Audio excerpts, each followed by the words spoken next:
Good evening, everyone. Myself, Pradeev E. I am one of the TA of this NPTEL course on thermodynamics. Today, I have some problems on the course that was taught in week 2. So, mostly it was about work, and I think we can get started. So, if anyone cannot see my screen or cannot hear my voice, please comment in the chat box. Otherwise, I will start. Okay. So, considering this system where a refrigerator is placed in a insulated room and the refrigerator is kept open, and the refrigerator is also turned on by connecting to the wall socket. Now, so this room is perfectly insulated and sealed as well. So there is no mass transfer and there is no heat transfer from outside. Now, can anyone guess what will happen to the temperature of this room? So the now refrigeration is turned on and kept open in the insulated room.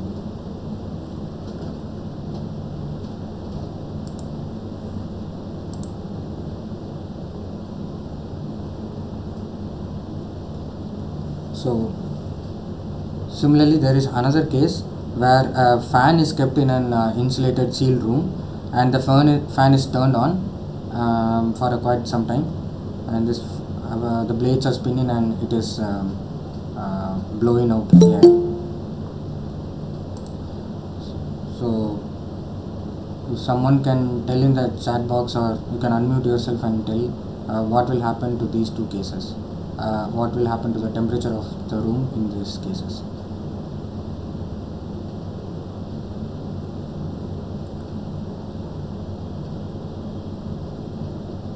Okay, let me explain this. Over the fan, we are given some work.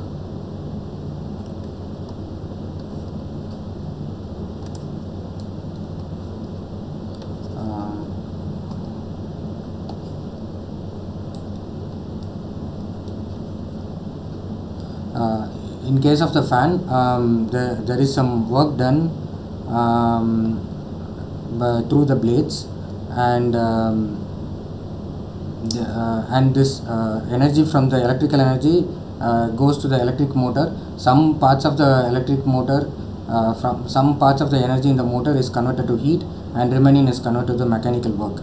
And this mechanical work is used to churn the air around, and this churning of the air will further increase the temperature, and the heating up of the motor will also increase the temperature. So totally the net effect of this case on the right hand side is heating up of the room.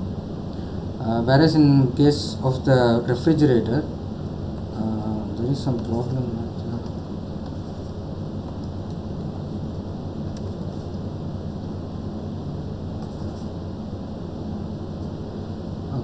In case of refrigerator, we are supplying some work such that the temperature inside the refrigerator will come down. So if you have seen a refrigerator, there will be some coils in the back side of the refrigerator which will get heated up. So this means some work is given to pump the heat from the refrigerator to the outside. So here the refrigerator is kept open inside the room. So this heat will get the heat which is produced in the back side of the refrigerator will again goes into the refrigerator because it's sealed. We are assuming that temperature becomes uniform because of some blower inside the refrigerator, and net effect will be increase in temperature because of the working of the compressor. For some reason I am not able to write. It was writing to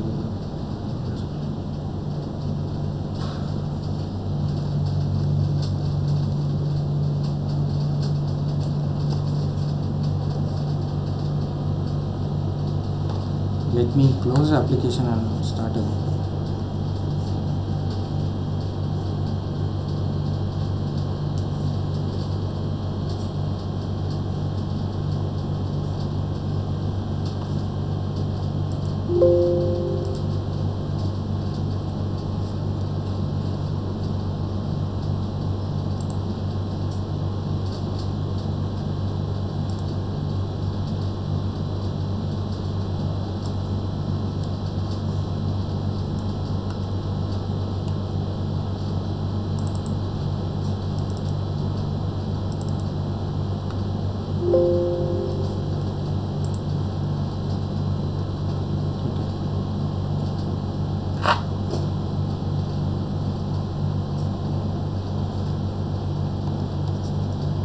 Yeah, so the system on the left hand side can be drawn something like this.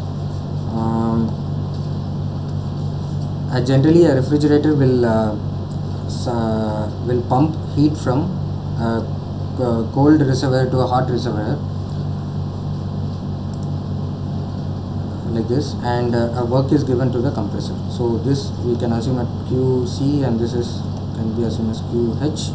QH will be QC plus W. So the net energy coming to the into the system is only W, and any addition of heat or increase in temperature of the insulated room is because of the work done, or the W which is given to the compressor of the refrigeration system. So this anyway it will come in a later part of the course where you will study in detail about the refrigeration system. Now I'm just I want to give an overview that the refrigerator just pumps the heat from inside of the refrigeration to the refrigerator to the outside. When it is in a closed room, we have only heating up because of the W. If you have any questions, you can ask now, or I will go to some problems now.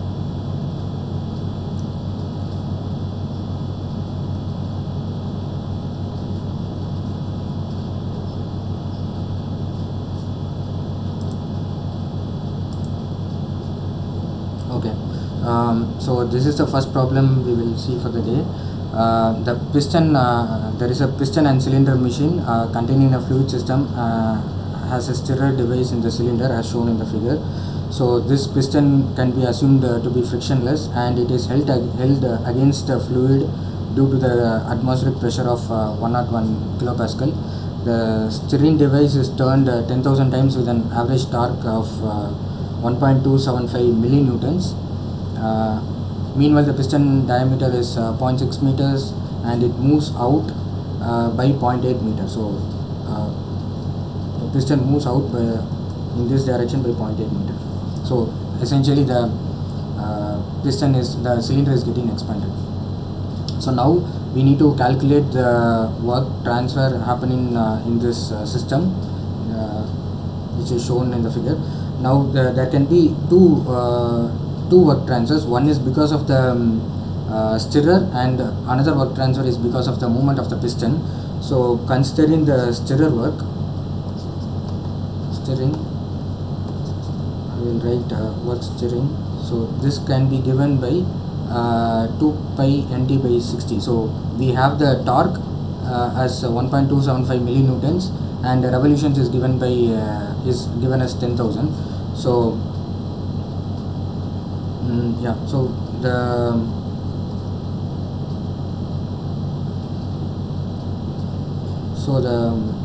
this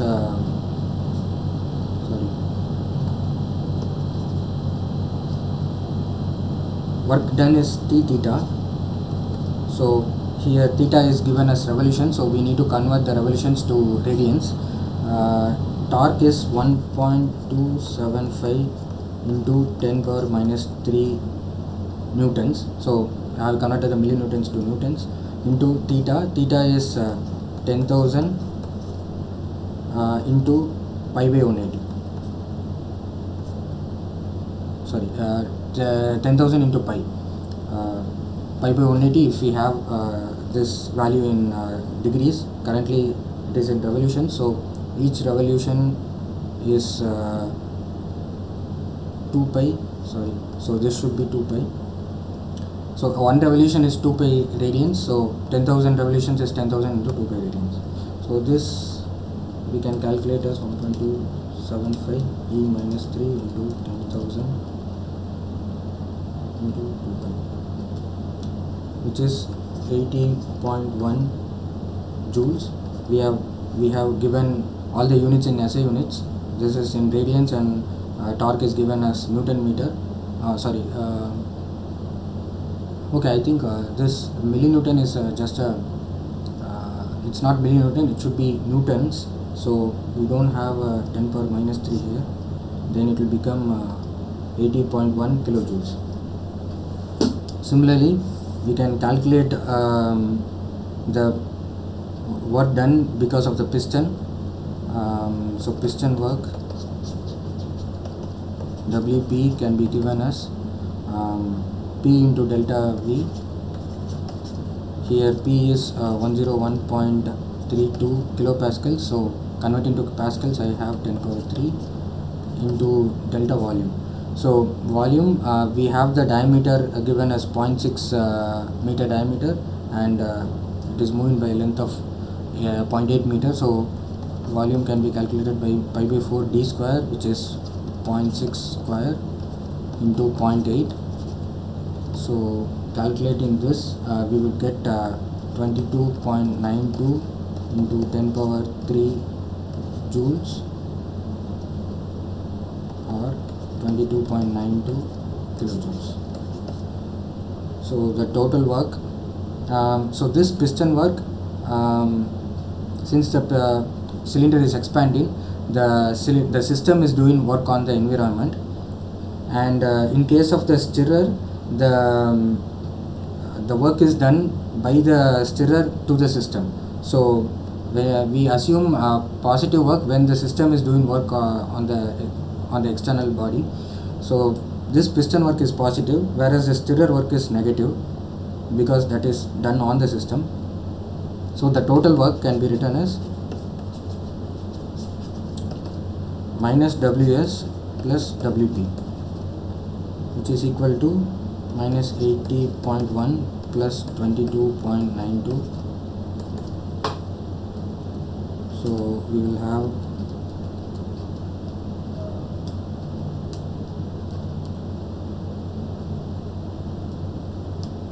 minus 57.18 kilojoules.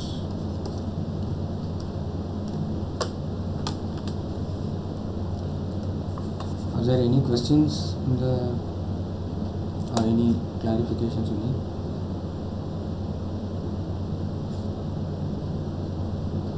If not, I would move to the next question. The following data refers to a 12-cylinder single-acting two-stroke marine engine. The speed is 150 rpm. Cylinder diameter is given. The stroke of the piston is given. Indicated area of the indicated diagram is given. Length of diagram is given. Spring valve used for the indication system is given. So typically an indicated diagram will be, so for an engine, an indicated diagram will be something like this, which will be drawn on a PV plot. So the area is given as 5.5 into 10 power minus 4 meter square.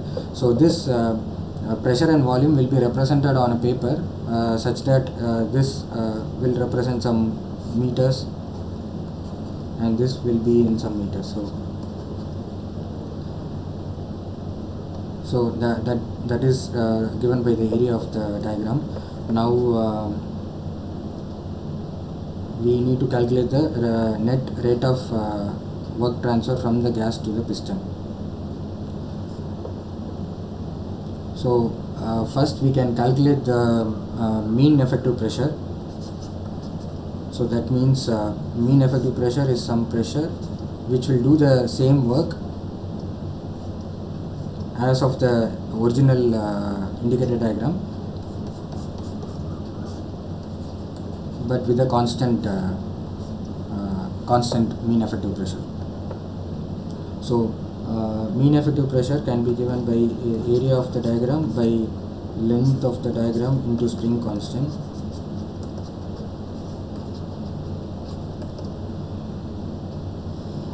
How do we get this is, so this length of the diagram is given as 0.06 meter, and we will have this length if you divide area by length, and now this length will be in some meters, which is so this will represent pressure of the in-cylinder pressure, and since we use a spring which has say 147 megapascal per meters,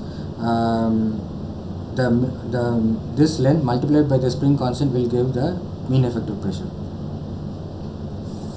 Now PM is, area of the diagram is 5.5 into 10 power minus 4 meter square. Length of the diagram is 0.06 meters, and spring constant is 147 megapascal.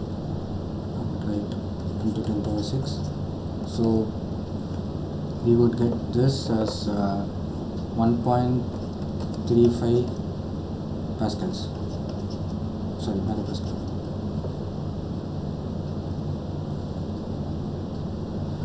So this is the mean effective pressure. Now we want to calculate the net rate of work transfer from the gas to piston. So that is power, which is given by mean effective pressure into length of area and N by 60. Since it is a two-stroke marine engine, we have it as N. Otherwise, we need to do some modification. Yeah. So here, what it essentially says is PM into L will give me the So PM into A will give me the average force that is acting on the piston. So considering a piston, so the PM will give me the average force that is acting on the piston, and then L will give me the length to which the piston is moving for every stroke. So PM into L into A will give me the work that is done by the gas on the piston for every cycle. So now we have 150 RPM. Since it is a two-stroke engine, for every 2 strokes or 1 revolution of the engine, we will have one cycle of the engine. So we take it as N, and since it is in RPM, to convert it to per seconds, we divide by 60. Now in case of a 4-stroke engine, we will have 2 revolutions for 1 cycle. So in this case, we should take it as N by 2. Say if it is 150 RPM for a 4-stroke engine, we will have 150 by 2, which is 75 cycles per minute, and divided by 60, we will get the cycles in per second. So that is for a 4-stroke case, and currently since we have a 2-stroke, I directly multiply N by 60, and this is so PM is 1.35 megapascal, so 1.35 into 10 power 6 into length is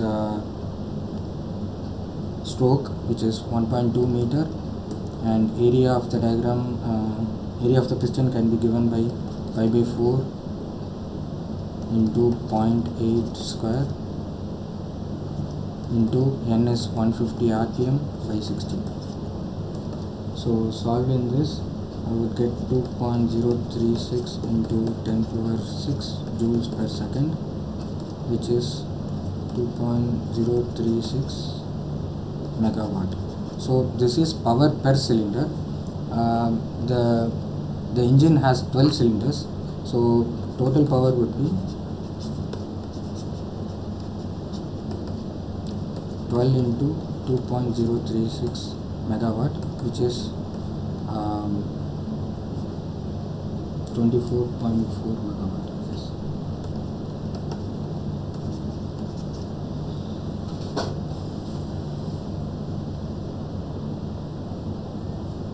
So to summarize the problem, we were given area of the indicator diagram and length of the diagram. So length of the diagram is represents the delta V, and if you divide the area by length, we will get the height of the diagram, or the mean height of the diagram, which can be said as indicated mean effective pressure. So this is the pressure acting on the cylinder constantly, such that the work done by this mean pressure and the actual variation in pressure will be the same. Now dividing area of the diagram by length of the diagram, we get the height of this diagram, and this height represents the pressure, and since we have a spring value of around 147 megapascal per meters, each meters of this on the height represents 147 megapascal. So this AD by area of the diagram by length of the diagram into spring constant will give me the mean effective pressure. So that way I have calculated mean effective pressure to be 1.35 megapascal, and then power is given by mean effective pressure into length into area. This 3 will give me the work done by the gases on the piston for one cycle. So now since it is a two-stroke engine, I have one cycle for every revolution, so I have it as n. To convert the RPM to seconds, I have n by 60, and then I have got it as 2.036 megawatt, and this is for a single cylinder. When considering the 12 cylinders for the engine, we get 24.4 megawatt.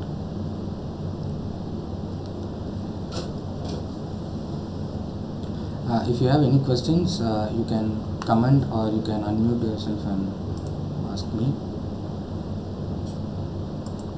Otherwise, I can move to the next problem.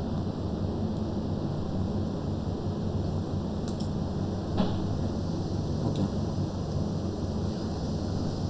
Now the next problem is an engine cylinder has a piston of area of 0.12 meter square and contains a gas at a pressure of 1.5 megapascal. The gas expands according to the process which is represented by a straight line on a pressure volume diagram. The final pressure is 0.15 megapascal. Calculate the work done by the gas on the piston if the stroke is 0.3 meters. So now consider in a PV diagram, PV, the initial pressure is 1.5 megapascal. 1.5 megapascal. So I say this is first point, and this is 1.5 megapascal. Now this undergoes a process which is represented by a straight line in the PV diagram, and the final pressure is 0.15 megapascal. So final pressure can be anywhere here. Since they told that it is expanding, I assume it goes down to the second point, which has a pressure of 0.15 megapascal. Now we need to calculate the work done by the gas on the piston, and the stroke is given as 0.3 meters. So delta V corresponds to 0.3 into area of the piston. I think we can calculate delta V first.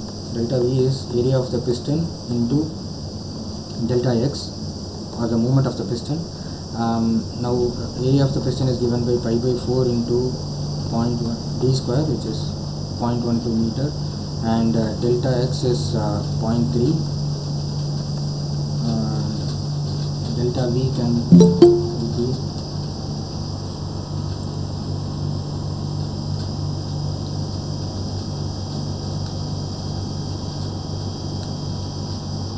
so this is 3.39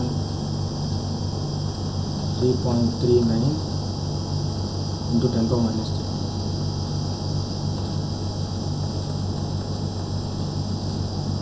meter square, meter cube. So now we need to calculate the work done by the gas on the piston. So we know that work done is integral del P delta V, P dV. Sorry. Now the pressure is varying over the process, so we can solve this by getting an equation of this line connecting the points 1 and 2. Then we will have pressure as a function of volume, which is a linear relationship, and then we can substitute here in the derivative in the integral, and then we can calculate.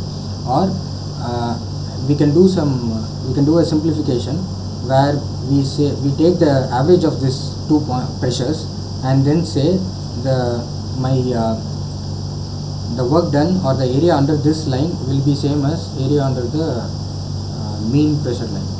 So if I assume this to be the mean pressure, and then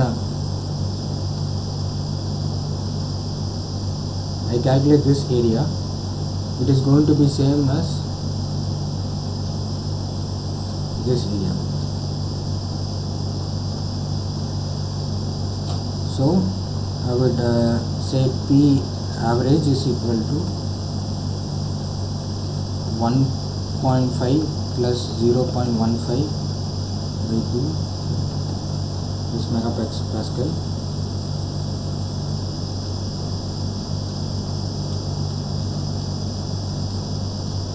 which is 0.825 megapascals, and work done can be given as P into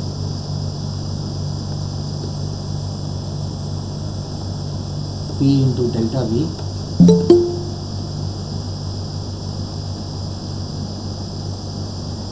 and P is 0.825 into 10 power 6 pascals into volume is 3.39 into 10 power minus 3.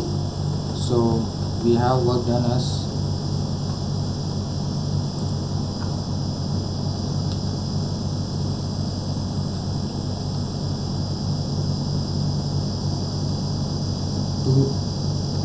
2796.75 joules. So this can be written as 2.8 kilojoules.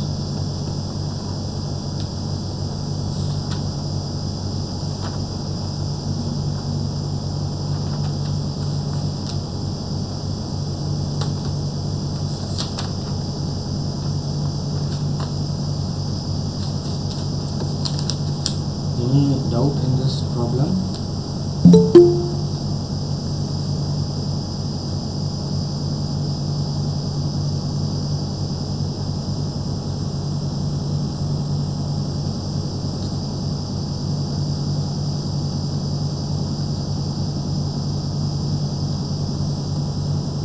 Okay, if not, I will go to the next problem.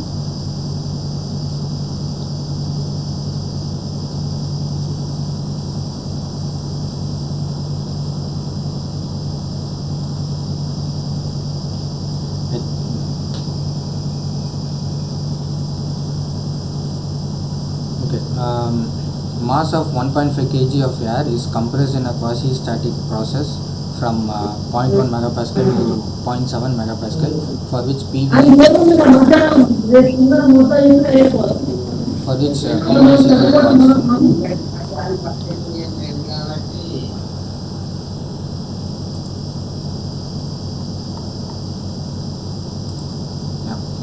for which PV is equal to constant. That means it is a constant temperature process, where generally by ideal gas equation PV is equal to MRT. So here the constant term is MRT, so temperature is constant, and the initial density of the air is given, and we need to find the work done by the piston to compress the air. So here mass is 1.5 kg, and initial pressure is P1 is 0.1 megapascal, P2 is 0.7 megapascal, and initial density rho 1 is 1.16 kg per meter cube to find the work done. Since PV is equal to constant,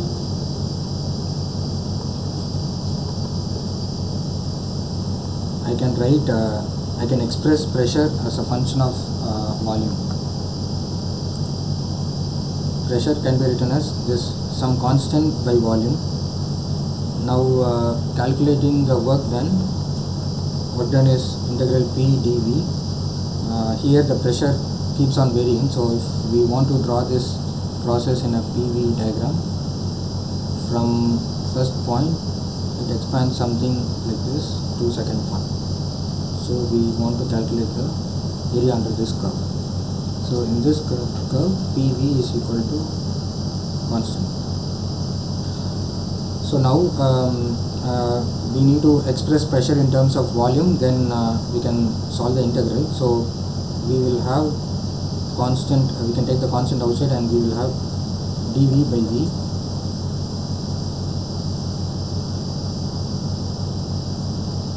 Now so this is from 1 to 2 integration, and then integrating 1 by V, we will have ln V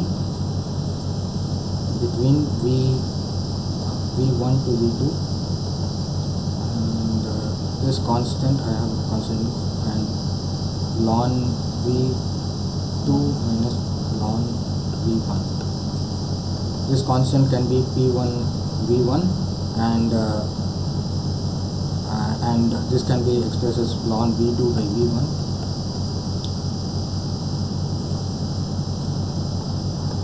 If we know this expression earlier, we can use it directly. Otherwise, we can derive like this. And so P1 is given is 0.1 megapascal, 0.1 into 10 power 6. Here V1 is volume per unit mass. So that is given by density, which is the inverse of the V1 specific volume. So I can, instead of having V1 in the numerator, I can write density in the denominator, and then ln V2 by V1. So I need to calculate V2. Okay, both are known. So since I have P1 V1 is equal to constant, so this should be equal to P2 V2, and I can express V2 by V1 as P1 by P2. So work done, I can write 0.1 into 10 power 6 by 1.16 ln of V2 by V1, or it can be P1 by P2. Here P1 is 0.1 and P2 is 0.7. So we will have ln of 1 by 7. So work done will be calculating this, we will have minus 167.75 kilojoules per kg. The mass of the air is given as 1.5, so total work done is 1.5 into minus 167.75, which turns out to be minus 251.62 kilojoules. We have got it as minus because we have considered the system to be the gas which is compressed. So externally the work is done on this system of gas. So we have got this. So that's why we have the minus sign on the work done.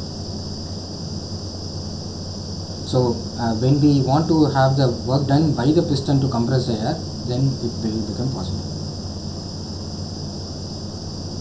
I hope this problem is clear, or someone can, if someone has a doubt, you can feel free to put in the chat box or unmute and talk.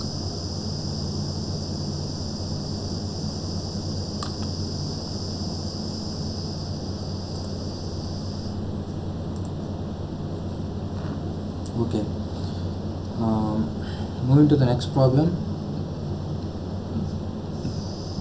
We have a mass of gas which is compressed in a quasi-static process from 80 kilopascal 0.1 meter cube to 0.4 megapascal 0.03 meter cube. We can assume the pressure and volume are related by PV power n is equal to constant. Find the work done by the gas system. So this is this process, PV power n equal to constant, is a polytropic process, and if we know the work done for a polytropic process, expression for the work done in a polytropic process, we can use it directly, or I will go through how we can derive and then solve this problem.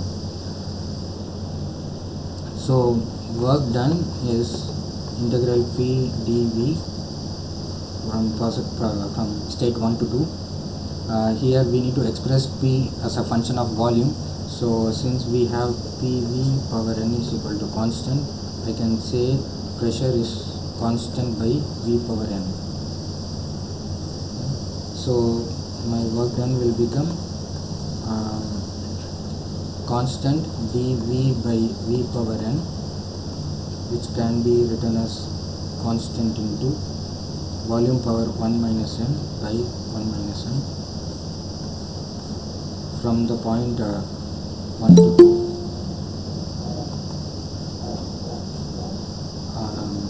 So this will become constant into V power V2 power 1 minus n minus V1 power 1 minus n divided by 1 minus n. I can write this as n minus 1 multiplying with negative, then on the numerator I will have V1 power 1 minus n minus V2 power 1 minus n.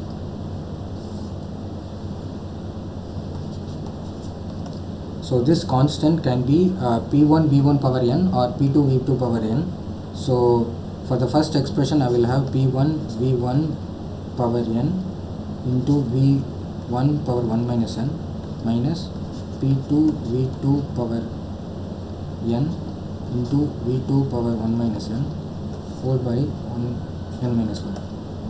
So this will give me P1 V1 power 1 and minus P2 V2 power 1 divided by n minus 1.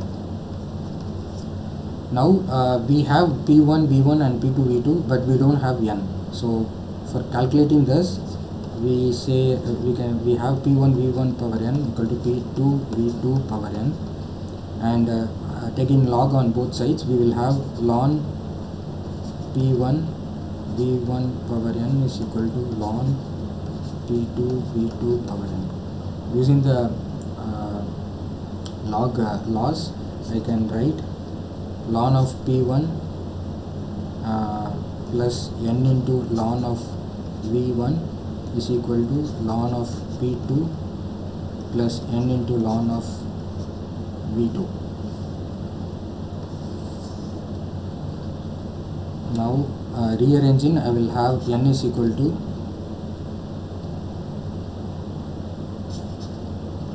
ln of P2 by P1 by P2 divided by ln of V2 by V1. V2 by V1. So if I substitute the pressure values of P1 as 80 into 10 power 3, 80 into 10 power 3 divided by P2 as 0.4 megapascal, so 0.4 into 10 power 6, and for V2 we have 0.03 by V1 is 0.1. We would get this as 1.336 if I am not wrong. 1.336 is the polytropic index. So I can write the work done equation, which is given by this expression. Work done is 80 into 10 power 3 into volume V1 is 0.1 minus V2 as 0.4 into 10 power 6 into V2 0.03 divided by 1.336 minus 1. So if we calculate this, we will get minus 11.83 into 10 power 3 joules, which is 11.83 kilojoules.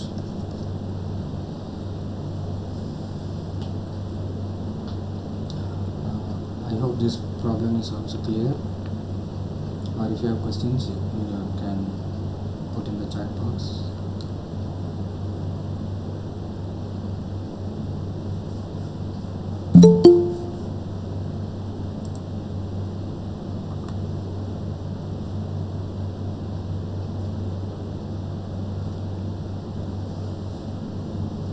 Okay, moving to the next problem. We have a single cylinder double acting reciprocating water pump which has an indicator diagram which is rectangle, and the rectangle is of 0.075 meters long and 0.05 meters high. The indicator spring constant is given to be 147 megapascal per meter. The pump runs at 50 rpm. The pump cylinder has a diameter of 0.15 meters and stroke of 0.2 meters. Find the rate in kilowatt at which the piston does the work. So for this, so on the indicator diagram is a rectangle, pressure and volume, and this height is given. Height is given as 0.05, and length of the diagram is given to be 0.07.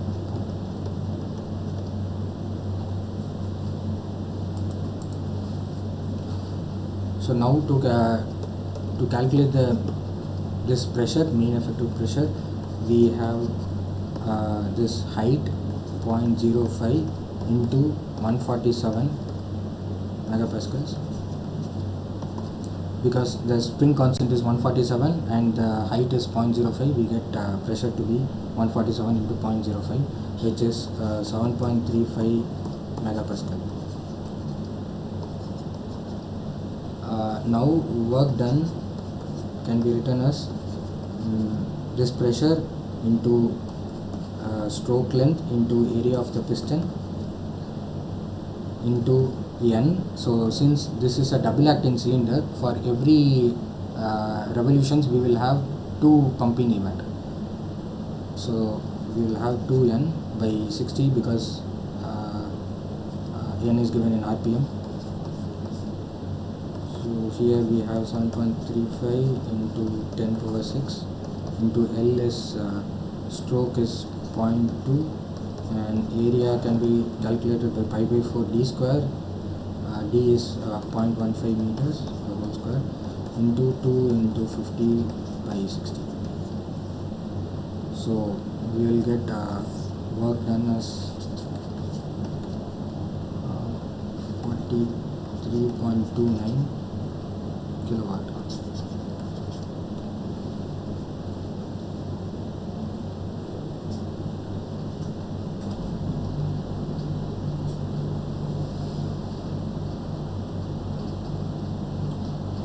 I hope this problem is clear.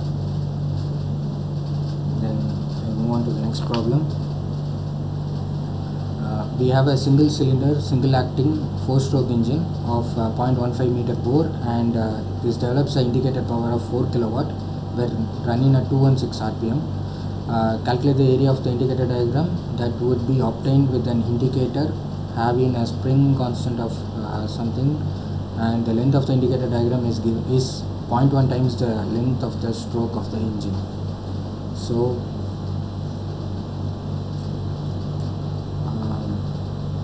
we have an indicator diagram like this of an engine represented in a PV plot.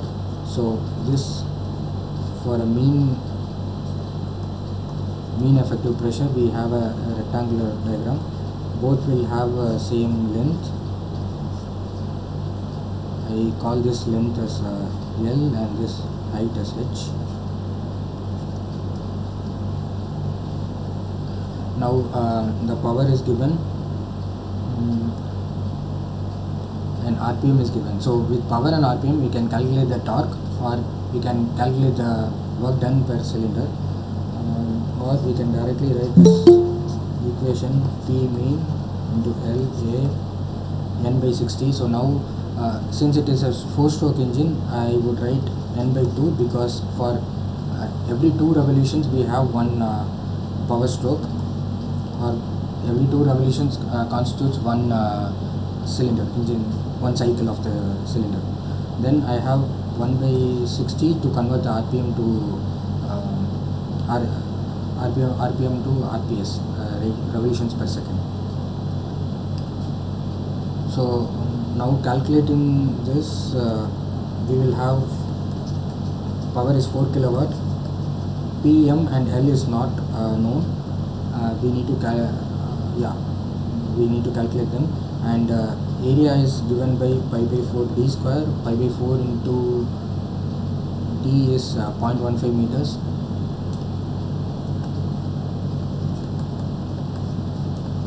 Into n is 216 by 2 into 1 by 60. So calculating this, I can say PL into M is 125,752. So this is some way of representing the indicator diagram, or area of that indicator diagram.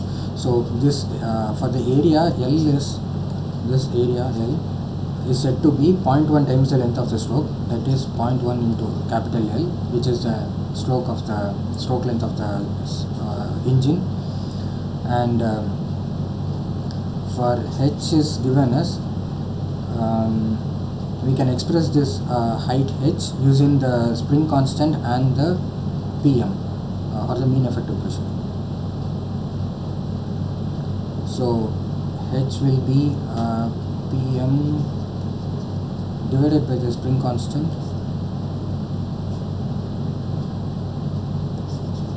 so PM is in Newton per meter square, and this K is given in Newton per meter square. Then we will get meter. So this is correct. So substituting this PM into L there in this equation,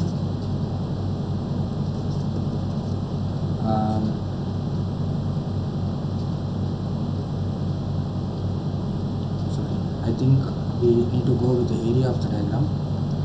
Area of the diagram is given by L into H. So for L we have 0.1 into capital L. For H we have PM by K. So K is 25 into 10 power 6. Now PM, we know what is PM into L, that is 125,752 divided by 25 into 10 power 6. We will have 5.03 into 10 power minus 4 meter square, which can be written as 503 mm square.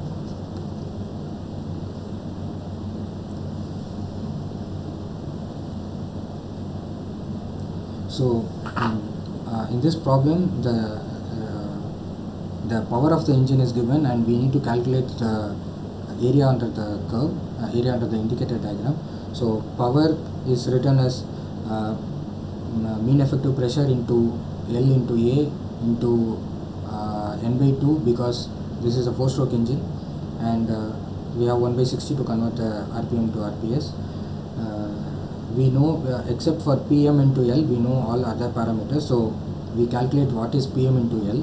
And now this area under the area of the indicator diagram is given by L into H, where L is given as to be 0.1 times the length of the stroke. So I take this length of the indicator diagram as 0.1 into engine stroke L, capital L, and we have this H to, as PM into by K. So K is a spring constant, which is given by 25 into 10 power 6, and PM we don't know at this moment. So we can calculate area as L into H and substitute the known values. Small l is given by 0.1 into capital L, and H is given by PM by K, where K value is known. Now we know the PM into L value from the previous equation 1, which is 125 into 752, and substituting this, we will get the area under the diagram, which is 5.03 into 10 power minus 4 meter square, so or 503 mm square.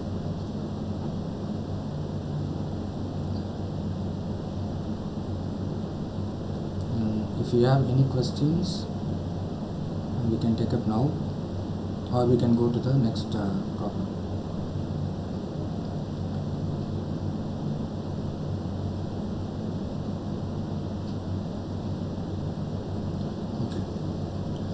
So in this problem, river is flowing towards a lake at an average velocity of 3 meter per second at a rate of 500 meter cube per second at a location of 90 meters above the lake surface.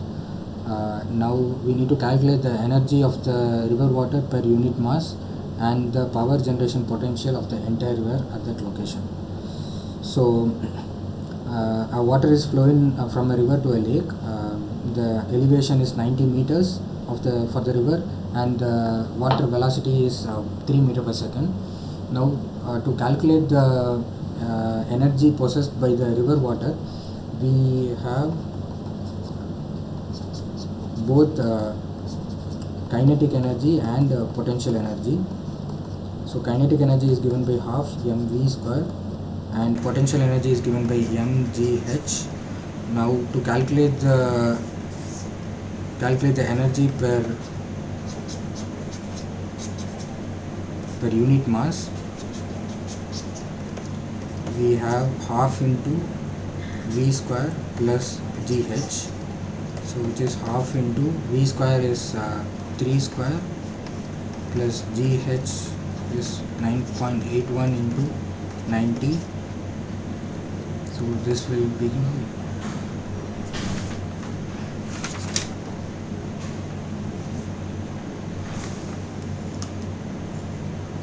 9/2 plus 9.81 plus 90. So this is 104.1.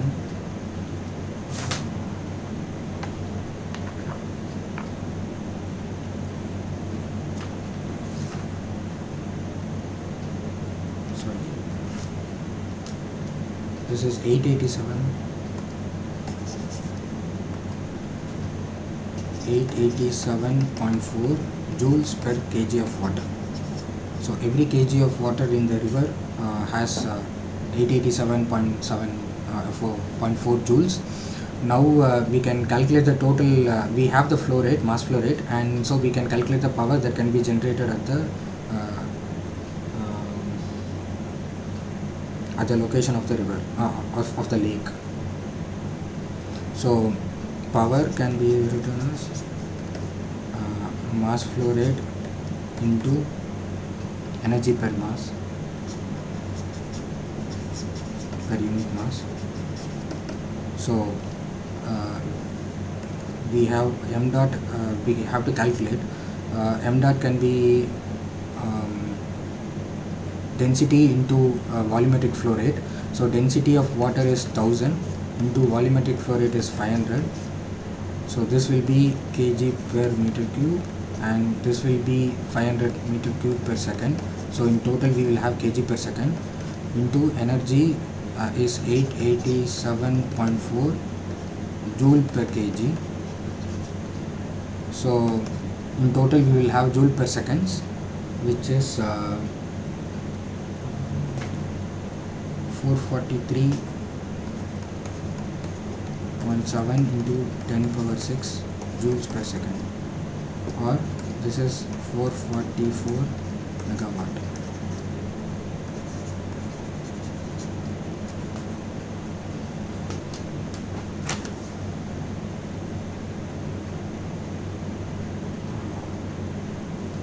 If anyone has some doubt, you can ask in the chat box. Otherwise we can move to the next problem.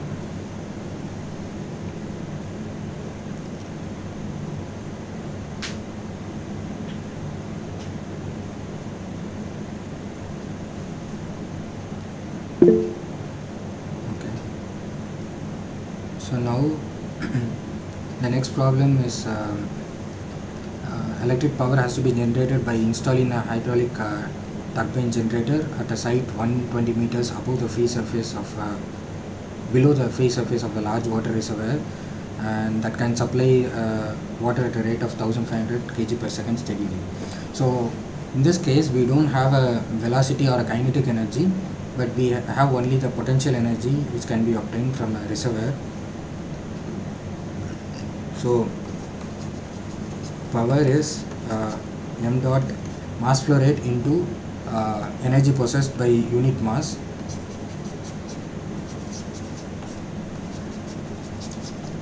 So energy by unit mass, for this since we have only potential energy, it will be GH, and m dot is given by 1500 into GH.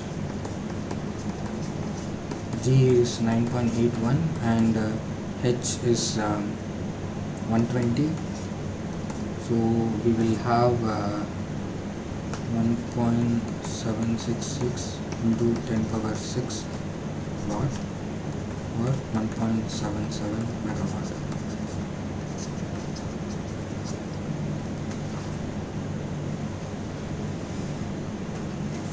I think this problem is straightforward. Next, we have only 1 minute left, so this problem will take some time, so we can take up some questions if you have.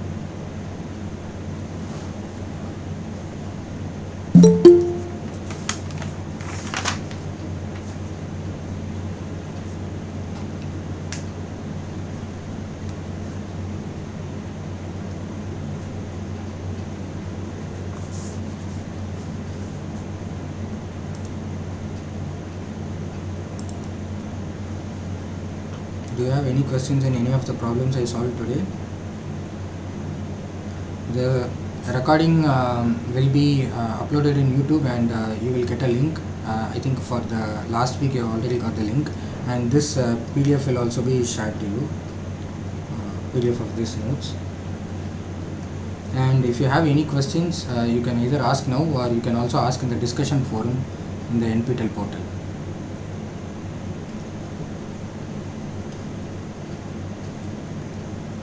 So since there are no questions, I would say thank you, and thank you for joining. We will meet in the next session in the next Friday. Thank you. I will close the call.